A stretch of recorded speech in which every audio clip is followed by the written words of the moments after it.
Now that I've been to my fair share of badminton shops, here are 10 things that I think you need to know to maximize your experience whilst being there. First up is knowing your budget. It's a simple one, but badminton gear can range from budget-friendly to super high-end professional quality products. For example, many of Younex's badminton rackets have 4 different models at 4 different price points. The Pro is at top of the range, followed by the Tour, then Game, then Play, which is designated as the entry-level and most budget-friendly model. So setting a rough budget in advance helps you make smart decisions and avoid overspending. Remember, the higher price point doesn't mean better for you. Know what you're willing to invest and plan accordingly. Next is your playing style, which can actually determine what products work best for you. For example, if you jump a lot, it'll be wise to look for shoes with good cushioning. Or if you're a super speedy player, you might want to look for some lightweight shoes. Or if speed is your weakness and you want to help that with lightweight shoes also, that's also a good idea. It's all down to your personal preference and needs. Number 3, know your racket type. And once you know your playing style, you can then know what type of racket you like in terms of it being head heavy, head light, or even balance. There's so many brands and models of rackets out there, so if you know this, it can help you narrow down your options to find a racket that's best suited for you. Again, it's ultimately down to how it feels for you when you play, but in general, head heavy rackets are for more power generation, so if you're a rear court player in doubles or an attacking type of player, these can be good for you. Though you do usually need to be physically strong to withstand the demands of head heavy rackets. Headlight rackets are for those faster grip changes and fast rallies, so maybe if you're a front court player or prefer the fast and flat game, this could be the racket for you. Finally, even balance rackets are a combination of both. Often, brands will have charts showing where each racket stands on the scale of head heavy and head light, so be sure to check those out too when you're selecting a racket. Number 4, racket weights. Do you know the different racket weights? These are the different numbers that come before U on the racket. For example, you may have heard of 3U, 4U, 5U rackets, as those are the most common ones you see. Racket models will often come in different weights for you to choose from, but do note that some badminton shops may have limited options, especially in certain countries, so make sure you do your homework before you go. In terms of what the numbers mean, the smaller the number, the heavier the racket is overall. And similar to the balance of the racket that we just discussed earlier on, heavier rackets generally provide more power, but are more physically demanding, whilst lighter rackets enable easier maneuverability. And speaking of rackets, don't forget to protect your precious racket frames from chips and scratches with the premium racket protection tape you can find on ckYW.com/shop. Free delivery worldwide, and we also have some super limited edition player signed prints too. Number 5, grips. Now let's move on to the grip sizes. These are the numbers that come after the letter G. For example, G4 or G5, which will be the most common grip sizes. The higher the number, the smaller the grip size is. So if you've got smaller hands, G5 might be a good option for you. Personally, I like G5, but as a general tip, if you're unsure, it's better to get a smaller size that'll be easier to bulk up with more layers of grips. If needed, then get a larger one and unable to make it any thinner. And speaking of layering grips, there are a few types of racket grips that you need to be aware of, such as over grips, replacement grips, towel grips, and cushion wrap.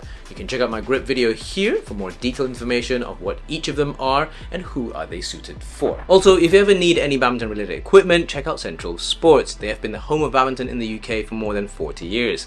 It's a one-stop shop for every badminton player, whether you're just getting started, regular club player, or competing at the highest level. Central Sports will cater to all your badminton needs, and you can get your favorite racket brands with free upgrades, including getting a free custom autograph on your racket, where you can have a flag and custom text on your favorite racket. Central Sports also provides clothing, shoe, and bag customization options for you, so you can personalize all your equipment to your liking. They look good, don't they? You can check out the store in person and online, and remember to always use my discount code of CKYW for additional discounts too. Thank you again to Central Sports.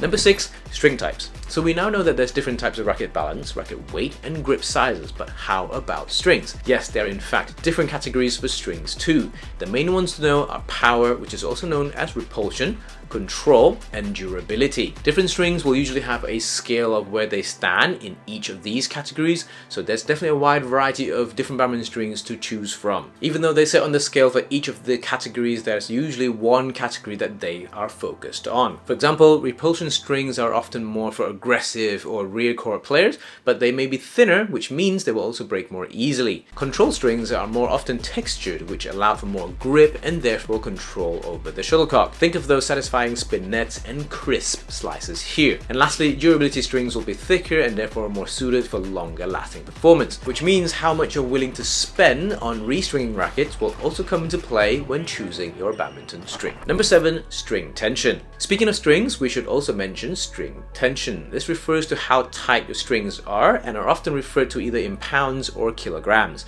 Here in the UK, we often use pounds. The higher the string tension is, the smaller the sweet spot will be, which also means the more skilled you need to be to time the shuttle correctly each time you hit the shuttle. So whilst professional players do usually go for higher string tensions, it doesn't mean that that's best for you. If you're a beginner and you're not sure what tension to use, I recommend starting with something like 23 or 24 pounds. Try it out and note how it feels. If it feels too soft, try going up in tension next time. If it feels too stiff, try going down. Then keep going until you find the right tension for you. I know this might be a lot of technical information so far, so if it feels like a lot, please don't worry. You definitely don't need to be an expert on these things, but just be aware of them can make your shopping experience a lot easier. Number 8 is to ask to demo or test the products out. Some stores will have demos or test rackets for you to try, which is a great way to get a feel of the different options, especially if you're new to the world of badminton rackets. That way you can be more confident in your purchasing decisions. Number 9, look out to your favorite players. Now, if you're really unsure, you can always have a research on what your favorite players are using too. I'm not saying what works for them will definitely works for you,